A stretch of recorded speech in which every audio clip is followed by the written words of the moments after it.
Good evening, sports fans from all around the globe. I am the co-host, Jeff Dawson, East Coast Sportscasters, and this is your Chalk Talk in between the lines Tuesday, April 4th, 2023. Busy day in our studios today. 10:30 this morning. Julian Edlow from DraftKings. 1 o'clock, Pop DiBiase, the true OG, the prime time capper from LA. 3:30 today, Andrew McGinnis from Wager Talk. Hats off to Riley. Southside Riley, I call him, for the closing bell. And myself and Scott back with you tonight to talk about the weekend, some bases. Bases going crazy right now as his Rays have got 3 in the first. We gave out the first 5 over 5. I had on the desk that his Rays get a touchdown today. I think they get 6+. They're well on their way with 3 here. Reds and Cubs 1-1. Marlins 1-0. Phillies get 1 in the first. They're looking for their first win. And Sox right now and Pirates 0-0, top of the first. We all know that there'll be plenty of runs there as well. So without further ado, let's bring him in. The one and only Mr. Beam him up, Scotty himself. Good evening, sir. Hey, man, it's Tuesday night in the middle of a baseball week. And what is it? This is a second series for these teams. So all these overreactions and everything that's going on is kind of comical, but it's fun. Yeah, let me see. The Padres will lose 100 games this year. Let me see. What else can I tell you? That the Yankees might not lose all year. Red Sox will finish in last. We already knew that one. There's a million things that we can talk about. So first weekend in the books. What'd you see from your perspective? Well, I think the rule changes matter. They've made the game way better to watch on TV. I'll tell you that. That might not be more, I went to the World Baseball Classic games and all that stuff, but they're playing on the old rules, so I didn't get to see the pitch clock and the speed up of all the stuff. And when you're live like that, watching the game, I'm not so sure. I don't like it a little slower. But that being said, on TV, it's a much more fun game to watch on TV. And I would also say that I don't remember what his name is. Some guy on Twitter he's a guy that does sports news and articles and about sports, not about teams and gambling or whatever. But he published some information based off of they had a 42% increase in viewership baseball. I think World Baseball Classic had a lot to do with that, but I also think that people like these games that aren't sit there for 3 hours and guys out there picking at their shoes and kind of roaming around the grass and walking up and down the mound before they throw pitches. So much more exciting. I think the batting averages kind of are up, but they're not way up. Like I think people thought they'd be going crazy. They're 249 right now. It's a batting average in Major League Baseball. We had a Little League play today. Steal home.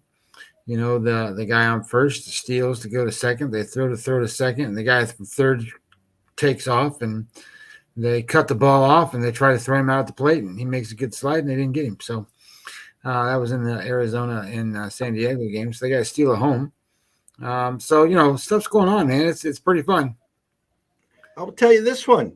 2022, last year, opening weekend, 29 stolen bases, 43 attempts. This year, 84 attempts with 70 stolen bases opening weekend. And I think the Red Sox, I think the Orioles, don't quote me, I think they were 12 for 12 there. So, again, the pitchers not looking over, or the fact that you only can throw over twice, whatever it is, stolen bases are up. I want to go back to the 31 minutes. And it's funny, the locals, especially Felger, sitting here bitching, yelling, screaming that the fact that the Red Sox are the outlier, 301, 32, 302, 244. But when you're scoring 19, 12, 13 runs per game, that's going to happen. But I'm going to just tell you this. He's talking about Monday, Tuesday, Wednesday night. The kids can't get out. The families can't get out. Well, the reason is the prices, first of all. Second of all, they're still in school. So in the summer, they do get out. But again, the owners, 31 minutes less. What the hell is 31 minutes? In 9 innings, it's 3 minutes an inning. So that 31 minutes is one less time that you get up and go to the beer line, or one less time you go and get 2 sundaes for you and the wife, or one less time that you go and get a couple hot dogs and fries. The owners will be bitching by Memorial Day about this. I'm telling you, they're money out of their pocket. Okay, we'll see. They're smart people, Jeff. They'll have people come wait on them. That's what they'll do. They'll have them bring them the drink. They'll have them bring them the food. They'll have them do all that stuff. The beer lines close at Fenway Park after the 7th inning. They all Period. do. End of discussion. Okay. They all do in every stadium. So when there's 31 less minutes, that means there's 31 less minutes that you can go and buy beer. Now, with the Red Sox, they'll have a waitress and a waiter. They'll just bring them out there to them. The start of the 8th inning is now 30 minutes earlier. That's my point. Yeah, I'm not worried about it. No, you're not worried because you're not. The TV contracts, they already got paid. It doesn't matter how many commercials are. My point is, right. I'm not giving it to Fenway Park. I've heard this from 17 people so far. I'm not buying it. I'm not buying it. But what nobody's ever said? Nobody's ever said that over the course of a season, the savings of time on these games is going to save the players from playing 25 games. That's what it is. They're going to save 25 games of wear and tear on their bodies, these players. And they're still going to sit because of load management. Well, Jeff, why are you being so negative today? I'm not being negative. No. About load management. How they run their team is up to them. But what I'm saying is, guys are going to play longer. They're going to last longer. The teams are going to be better. It's going to be a better game. But my point is, Scott, I'm not here arguing the rule changes. My point very simply is, when I go to a Red Sox game, I don't care if it's 5 hours. I've sat through 17-inning games at Fenway Park. I'm going for the event. I love baseball. I don't care how long it takes. My point is, when you take money out of the concessions, when you take money out of the owner's pocket, eventually they'll start bitching and complaining. I'm not complaining about the rule changes. No, I hear you, but I don't think it'll happen. Okay. It won't happen because they'll raise the price, or they'll do this, or they'll make their money. I mean, they're not stupid business people. They're multi-billionaires for a reason. I mean, they're going to make their money. So I'm sure somewhere down the line somebody ran this across the plate to them before. I mean, it's not something that they didn't see in minor league baseball already. So it's not something that I don't think that they're planned for, or that it's going to catch everybody by surprise. So in my mind, it's a non-discussion. It's a discussion that people want to have, and that's okay. I mean, they can have the discussion, just like they thought, okay, we're going to have, all this new action and all this crazy stuff is going to produce a lot of runs. Now, if you got bad pitching, you're going to have some runs scored, right? But we still have teams that are batting under 200. That we do. And batting averages as a team is 249, back in, the 70s and so forth. The batting averages weren't 249 as a team. So when you're sitting here and you're looking at the game and the sport and how it's moving and what's happening, I think it's great. Now, having said all of those things, I'm sure there's going to be Manny Machado was the first guy who got thrown out of a game today because of the pitch clock violation. But the truth of that is, He didn't get thrown out of the game because of the pitch clock violation. He was arguing with the umpire, and he called him a bad name, and you're not allowed to do that. You get automatically thrown out. There's a video on Twitter, and you know it's not that bad a name, so it's not like I can't say it here. You know, they called him a douchebag, Jeff, and that was an automatic.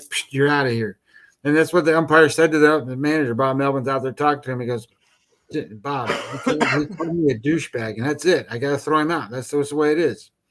And then it's like, okay, I understand, you know, whatever. It is what it is, right? So he didn't get thrown out because of the actual event. He got thrown out because of that. It's kind of like everybody saying, you know, the World Baseball Classic was nothing because Diaz hurt his leg. Well, he didn't hurt his leg playing in the game. He hurt his leg jumping up and down. So, you know, it's the same kind of concept. But, you know, you know what I'm looking forward to is there are new data points that I'm using and will be using on pitchers this year, and I want to see how those kind of track and how those kind of work out because there's an age-old question here, at least it's always been in my mind. You know, you got these guys that go out there and they throw 100 miles an hour, 95 miles an hour, whatever, and they get run on the ball and it moves, you know, 17 inches or whatever. You see the pitching ninja with all of his stuff on there and shows you all these balls moving and going, holy shit, how do you hit that? And then there's the guys out there that, you know, throw 89 miles an hour, but they throw it exactly where they want to throw it. So how, you know, because it's just like our business, right? There's more than one way to win at this, but there's also more than one way to pitch. So there's a new data point. There's new data metrics out there, and they measure the stuff on a pitcher, and it's called Stuff Plus. I don't know if you've ever heard of it or ever seen it, but it's called Stuff Plus. And also, right in that same vein, in that same metric of what they're doing, it's called pitch modeling, by the way, and it takes all these things into account, and it grades them on a scale. And the other one is accurate. Well, I don't think it's called accuracy. What the hell is it called? It's called I got it right here on my. It's already in my stuff. It's called Location Plus. So you have Stuff Plus, Location Plus, and they kind of average those two things out together to get Pitching Plus. So what's important to that, and especially if you're a gambler on these games or an investor in what you're trying to do, is to understand what you're betting on. Because a lot of times you sit there and you're betting these pitchers thinking, oh my God, this guy's going to throw, 95 miles an hour. Because you hear guys like me talk about, oh, that's all they do is throw 95 miles an hour. And then you're out there betting on Zach Davies or something. And, Zach Davies is going to throw 89 miles an hour. He's not going to throw 100 miles an hour. Or Corey Kluber or any of these guys that don't throw hard. But then what happens, though, is that you can look at them and you can go, some of these guys like in the first week, because I can see it, I can see the data. So I don't think anybody's going to argue that Luis Castillo was really good his first game out, right? I mean, he was great, well, right? Can I take it back? He's been great since he's been a Seattle Mariner. So his grades came out. So 100's good, right? So 100 is a good score. He scored 95 on his stuff. 95. To give you an kind of an impression, Urias got a 94 and Marquez from the Colorado got a 97. So he didn't his stuff wasn't as good as Marquez. His location grade was 112, Jeff. 112. Nobody in the big leagues had a better number. Well, I shouldn't say that. Nobody that's pitching today that had pitched last week had a better location number than he did. And what the other metric that kind of popped out was Urias was a 94 on stuff and a 112 on location. But then you got guys like Sandy Alcantara goes out there and he's got stuff, man. 112 on stuff. His location was 97. So what's more important? What's better? This will help you to get that determination, and it will also help you when you're looking at kind of matchups and who does what and what you're betting on, because I think it's important that if you're putting your money out there, that you know what kind of pitcher you have and what he's going to do, because if he's off, you better figure out how to get out of that bet. So the greatest, well, my greatest of all time is Pedro Martinez. I wish they had this kind of stuff when he was on. But when you're talking about that, the one guy that comes to my mind is Greg Maddux. I mean, there was no one better that could. So I'm sort of starting to look, and then so here's Zach Gallen's number from not today. This is from his previous start, right? He was 103 on stuff, 100 on location. His overall grade was 103. So then you have Alcantara was a 112 on stuff, 97 on location, a 105 overall grade. You have Scherzer was a 108 on stuff, 106 on location, a 108 on grade. That's pretty good. The only person that was better was here's a 110 from Castillo, because Castillo had a 95, a 112, and then a 110. So I almost think, based on these numbers and what I'm seeing, is you can have a stuff all you want, but if you don't put it where you're supposed to put it, your grade's not going to be as good.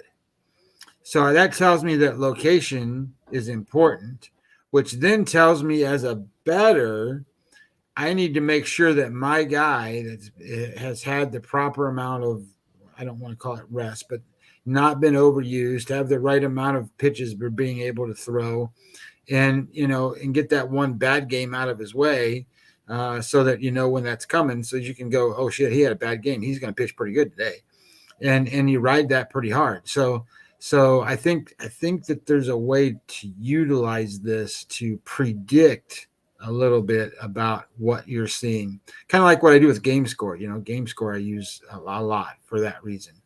So Max Scherzer had a game score of 54. He pitched pretty well. His numbers indicate that he pitched pretty well, but it's still a game score of 54. 50, 51, 50 is about average. So he was just barely over average. I mean, just a little over average. He's an ace. He's going to be a game score 60 as a season total. So that means he's either going to throw a much better game today, or a little bit better game today, because the 54 is probably one of his worst starts in his first 4 starts he's going to have. So if you like the Mets, kind of like I like the Mets, I think they're a pretty good play. I'm wondering, with that you just talked about, if you're going to have to add a pitcher's home plate umpire versus a not so pitcher friendly home plate umpire as the season progresses there. Well, I think one of the things that I tend to do is discredit umpires being part of the game. And they're not. They are part of the game. And what I will say in a most friendly way is I think umpire data is important for totals. I think you can utilize some of that as a totals advantage or edge. I don't think you're going to get, okay, well, this guy's better, favors the home team, or this guy favors. Who gives a shit? They don't care. Those guys don't care. It's just coincidence that it happens that way. However, it's not that way for totals, because the strike zone, if it's tight, that favors the hitter. If it's loose, that favors the pitcher. And you'll see that in the data that the umpires have.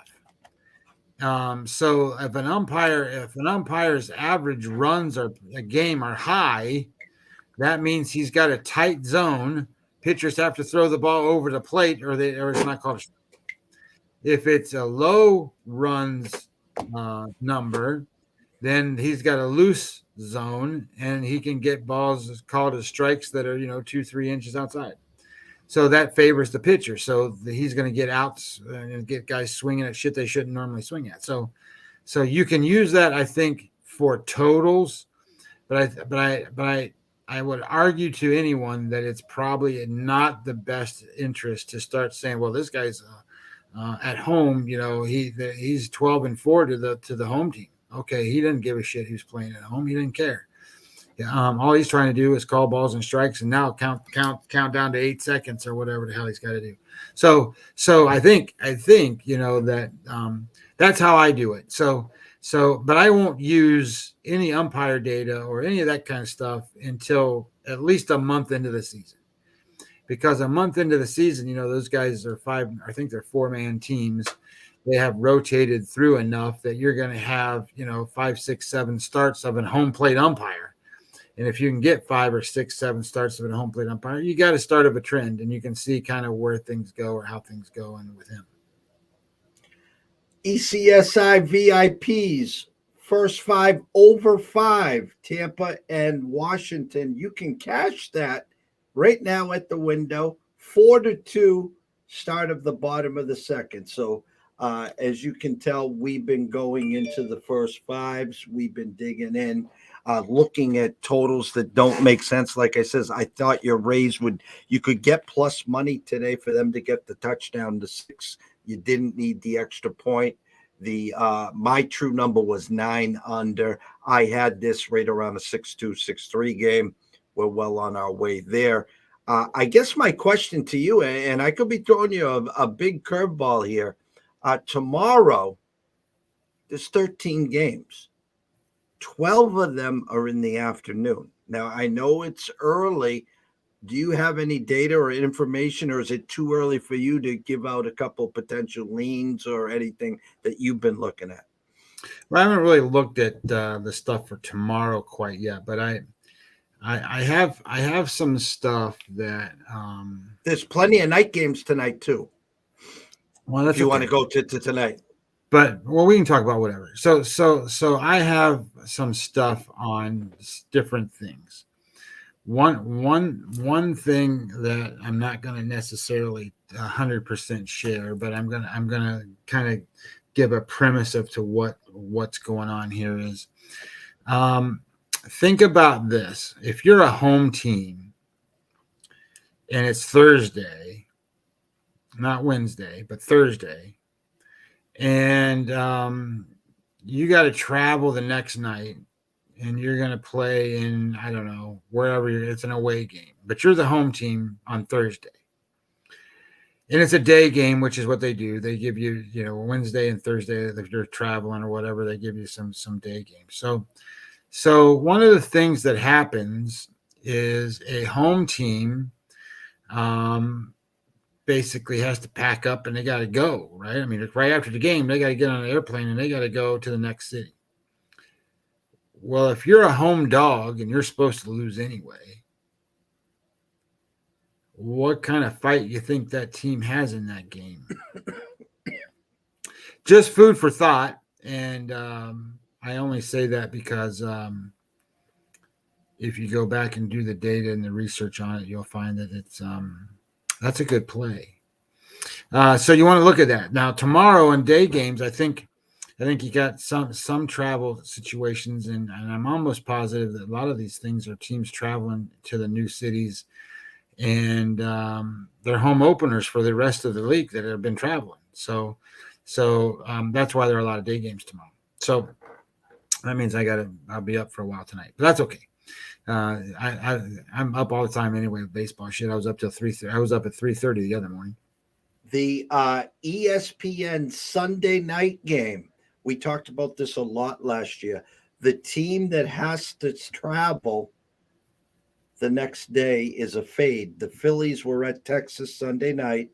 The Phillies lost, went to the Yankees. Texas stayed at home and played, but the Phillies traveled to the Yankees, and the Yankees beat them. I think it was 8-1. So the traveling team on the ESPN Sunday night game is now what we like to say, when it's a fade, therefore the fade is 1-0 this year. That was a big play. Not a big play. Every play for us is the same for me.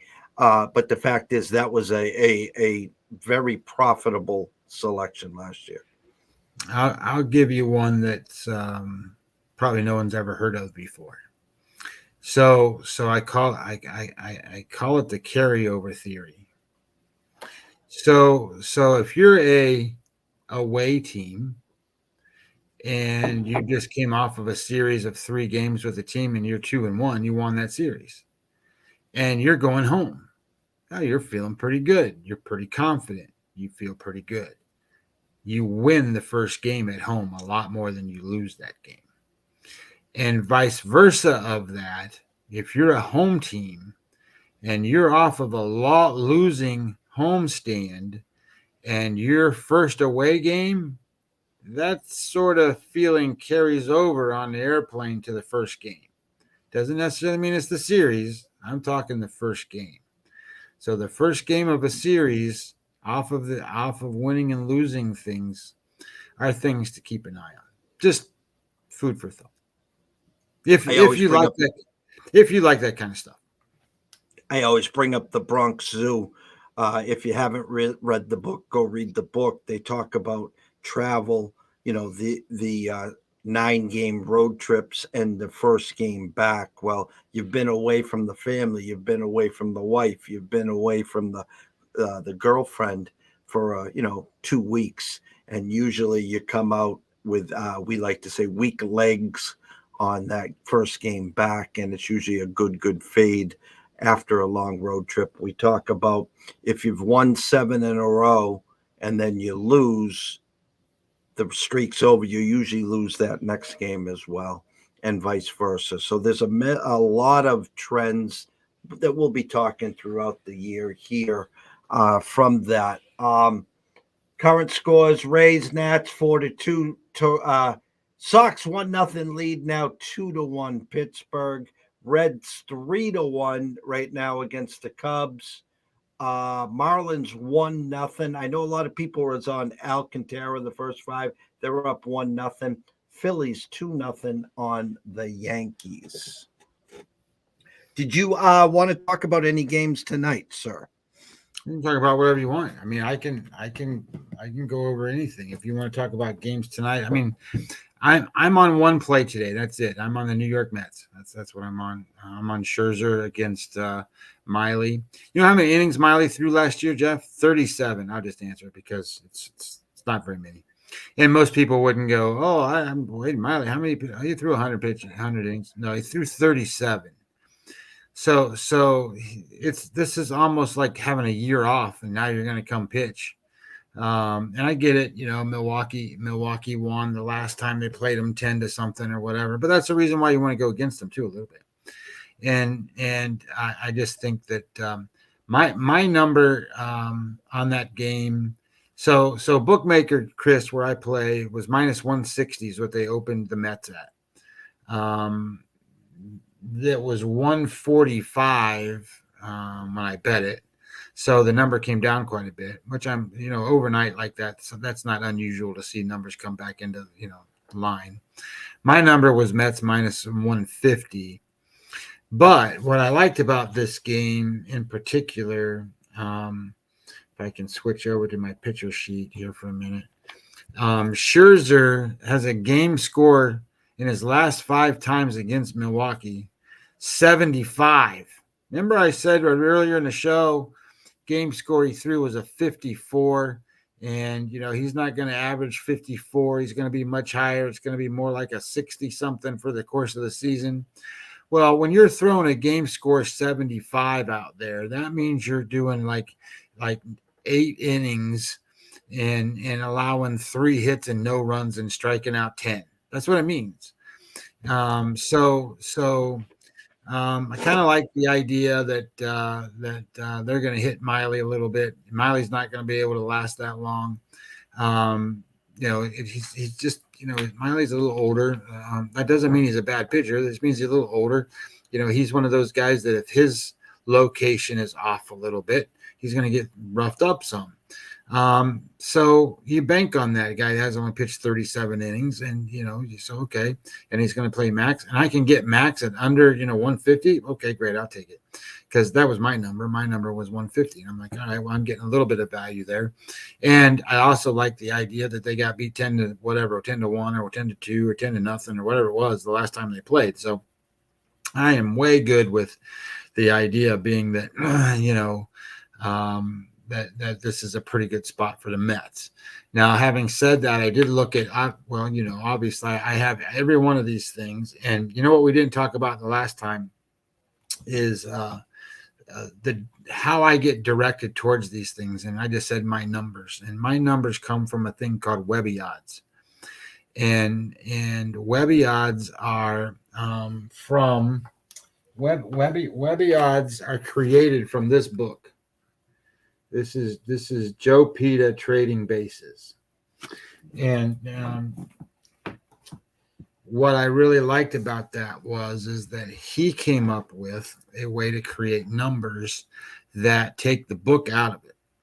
And what I see and and the way it works is probably very similar to the way a book might do certain things, but it has nothing to do with power rankings. It has nothing to do with any of that stuff that a lot of people are going to tell you about. It comes, Joe Pita was a stock trader, so he's very understanding on how to create algorithms and formulas to compare stocks. And so what are you doing when you're comparing baseball teams? Same thing. So he has an algorithm that you can copy right out of the book. I did. You can copy it right out of the book, and you can then compare baseball teams. Now, what you're comparing is winning percentages. Now, where you get your winning percentage is different, maybe for everybody, but it's different.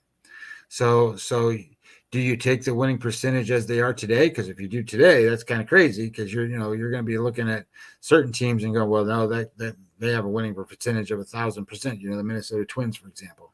Well, how are you going to create a line when it's that way? So you have to create your numbers. Anyway, having said all those things, I have a way to do that. And the way I do that, though, is I don't want to call it scientific, but the way I believe it is, it's the fairest straight up line that you can make, meaning that I'm getting sabermetric data from Fangraphs to evaluate a pitcher, and then I'm taking the win percentages and the win comps of the teams and putting those together to create a number. And when you create that number in my mind then becomes no book, no edge, no nothing. Here's the flat line number. That's what the game should be. And then I get to see that or compare that to what the book offers. And then when the book is either short or too long, if they're too long, then you pick an underdog. If they're too short, you pick the favorite. So Webby odds, I publish those every single day. Now I do it just for the clients now. I used to do it for everybody, but it doesn't cost you much. Just $49. Get in here and get yourself some Webby odds. Anyway, they steer you into the right direction as to say, okay, well, this is where the value is. And then once you say, okay, well, here's the value, the next step of that is to then confirm the value through whatever handicapping skills you have and whatever handicapping skills you use, and where your data points. You heard me talk about game score. You heard me talk about these new pitch metrics. You heard me talk about several things. Well, that's how you either confirm that you like the direction that the Webby odds are pointing you towards, or you don't. So if I have conflicting information, that's a scratch right away, right? So if Webby odds says, hey, you should be on the Miami Marlins today, and then you go and say, well, shit, Sandy's pitching today, but because he's pitching today and he's pitching against this team, I'm just making this up. This team, bats 500 against him and has 7 home runs, and they do that. That's not good, right? So you have conflicting information. So when you have conflicting information, you cross the game off. and it is until you have a little list of things that says so. So Webby odds today was pointing me towards Tampa Bay, towards Pittsburgh, towards Houston, towards Cleveland, and then towards Miami. And then I bet on the Mets. So the reason I bet on the Mets is because at the end of the day, when the number came down, Webby odds said, hey, that's probably a better way to go. And then the data that I was using backed it up. As the season goes, you get more and more data so that you can confirm more and more things. But that being said, it steers you in the right direction. So when you start to look at them, you go, okay, Toronto plays Kansas City tonight, right? You got Kikuchi and it's Bubik. My number was minus 165 for Toronto. Bookmaker opened it at 150. And now when I saw it last, it was 170. So those are pretty close. I mean, they're pretty close to 165. So theoretically, there's a small edge to Kansas City tonight. Then you would have to go back that up somewhere. Well, I couldn't back up anything one way or the other, so I didn't play that game. That was the problem that I had with some of these games. So Tampa Bay, for example. Tampa Bay is a game where I thought Tampa Bay will win these games, and you played it right. I mean, you got the first five. Well, shit, it's 4-4 already now. So you played it that way, and then when I looked at it, I was like, okay, well, let me see what's going on with this game, and the number I have was 179. The number bookmaker ended up with was 166. So I still have value in Tampa Bay. I could have played them if you wanted to, but then you sit there and go, okay, well, that kind of doesn't make a whole lot of sense. Let me figure out if the run line works or if this works or if that works. And then you look at, well, it's Fleming. Well, Fleming's the most hittable Rays pitcher they have. And I get it. They're playing the Nationals. But it doesn't matter. They're still Major League Baseball players. So that was a scratch for me to figure out how to get into that game. The one game that I was really thinking about playing was Pittsburgh today, but Rosie Contreras. He has faced Boston before, and in his previous endeavors against Boston, he didn't do that the best, and I just didn't feel good. And I know that Boston's been struggling pitching wise, but they've been hitting. So how much do you really like Pittsburgh?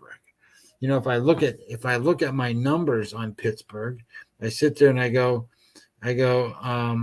okay, where's my numbers? I got to pull up my other thing. So if I go and I look at them and I say, all right, Pittsburgh is a team that's probably going to win. Oh, let's say they win 68 games. Are they better than the Red Sox? Well, I have the Red Sox at winning 78 games. So I don't think they're better. So I better have a reason to really like that. And, you know, baseball teams over short stretches, 10 games, 15 games, are different than what their total is going to be. And maybe this is the best Pirates you're going to see right now. And maybe this is the time to be betting Pirates. But I decided I didn't think that was the right thing to do. And I didn't want to I passed on that one. And then, you know, Valdez is minus, I don't know, 4 million. So, you know, so I'm sitting there going, okay, well, Valdez is going to pitch good and they're going to play well and they're going to beat this team. So there's no point. How do you figure out how to play them? Well, you either do team totals or you do run lines or you do whatever. And then the same thing for Cleveland. You know, Cleveland, well, they won that 11-10 game last night or whatever it was in 11, 12 innings. Crazy game. They got behind 6-0, Jeff, and won that game. Caprillion, by the way, was the pitcher. And Plesac was the other pitcher. Yeah, I don't think Plesac's going to make it the whole year. For the Indians, they have too many other Indians. For the Guardians, they have too many other guys that can come out, younger players that can take his spot. So I think that'll probably happen. And maybe when Sticks comes back, they bring up two guys. So they Sticks comes in, they kick him out, and then they bring some other kid in. You know, maybe they work it that way. But and then there was Sandy, and then I was like, okay, I'm going to play Sandy. I got to figure out a way to play Sandy. And you know what? I can't play the goddamn Marlins. Sorry, excuse my language. I didn't mean it that bad. They can't score. And you know, I get it. They're facing Maeda. But you know, Maeda hasn't pitched for a year, and that's because he had surgery and he got hurt. So he had Tommy John. So in spring training, I was trying to pay close attention to whether he had velocity drops, and he had a little bit, but he brought it back in his last start. His last start was good.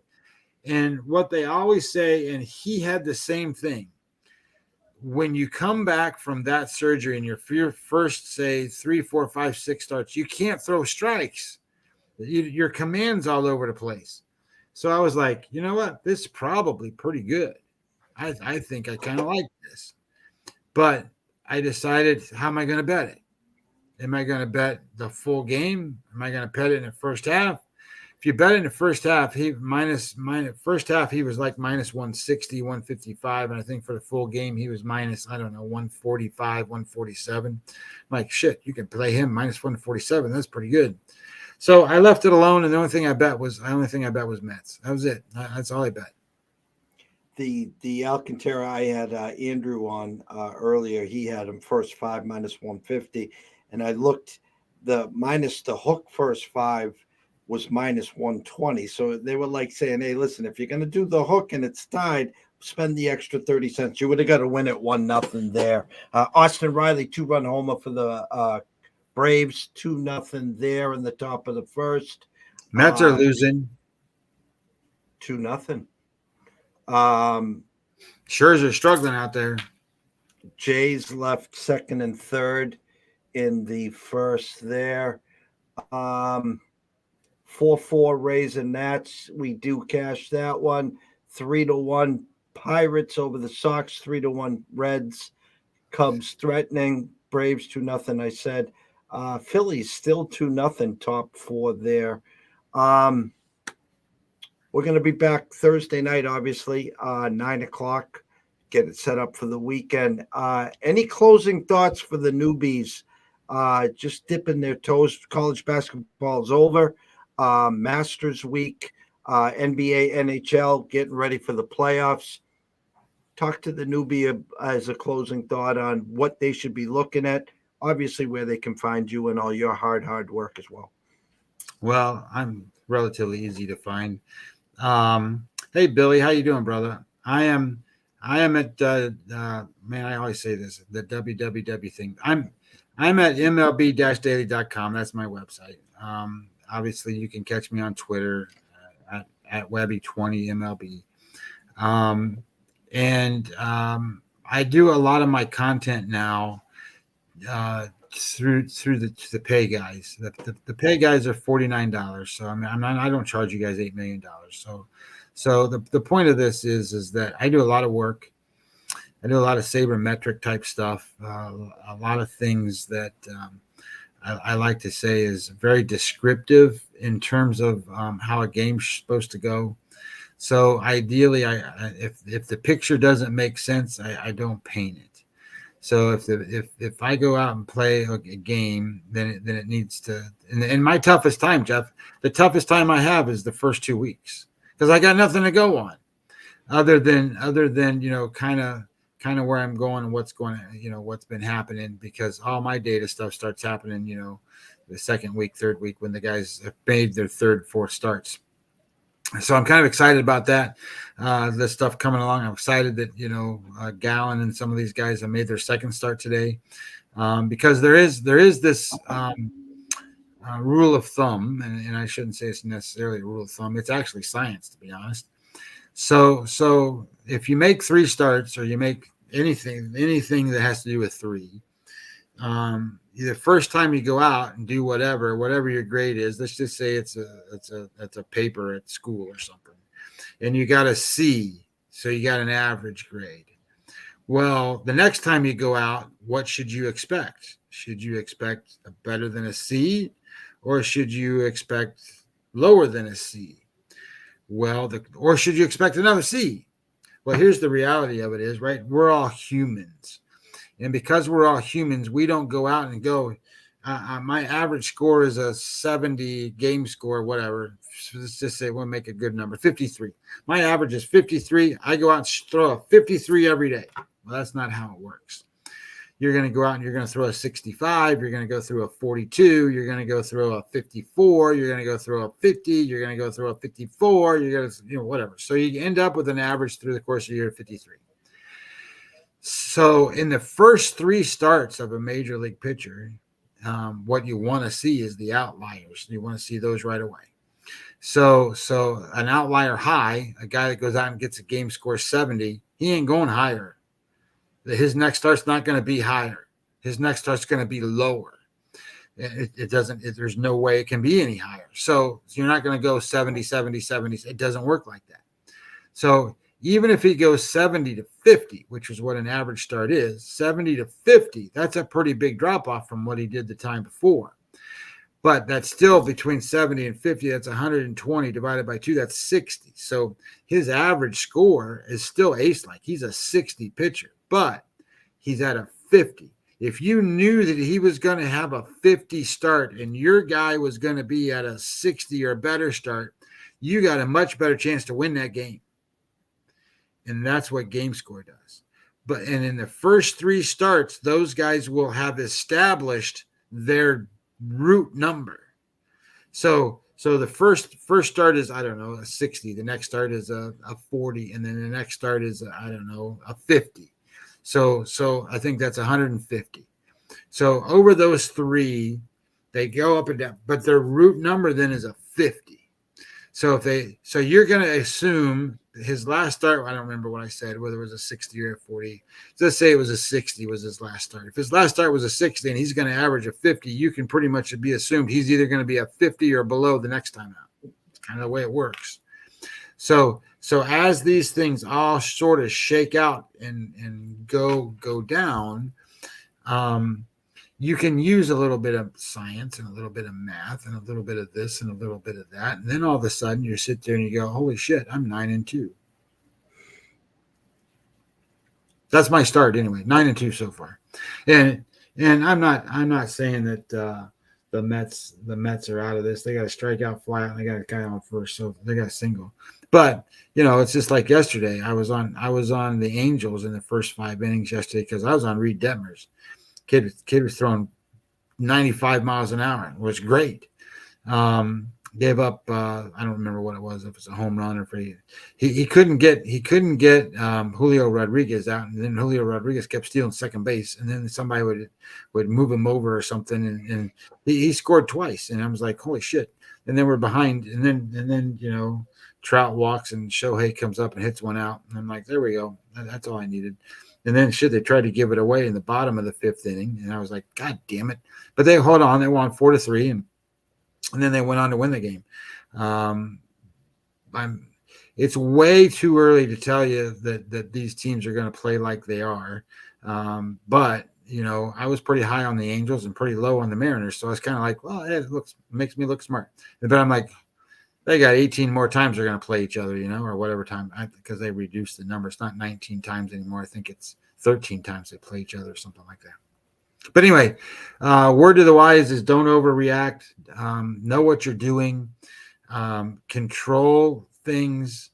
Don't believe what you read on and see on Twitter, because all this bullshit out there about all these parlays and all this stuff you see, and the people going out there and doing 6-legged this and 5-legged that and 3-legged this, and I'm going to bet this parlay with jumping jacks and put sugar on it, and this guy's going to hit 4 home runs, and all that shit is horse shit.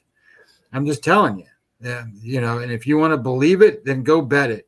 You don't need guys like me. Because you can listen to your buddy going to get a peanut butter sandwich at lunch, and that's what you're doing. So just be careful, and make sure that you're not doing it the wrong way. Anyway, that guy says I'm talking too much, Jeff. No. Russell said something funny. When you were talking about Mr. Peter, he goes, with the book that you showed, he goes, he should write a book called The Peter Files. The pedophiles.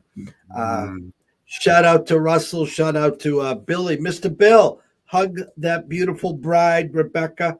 Tell her that she is missed as well as you. Go follow Scotty at the Webby 20 MLB as always. Go reach out to him Ask him about what he's offering to the ECSI VIPs. A nice 4-4, top of the fourth right now, but we cashed that ticket in the top of the second with the first 5 over. No score. Zeros, KC Toronto in the second.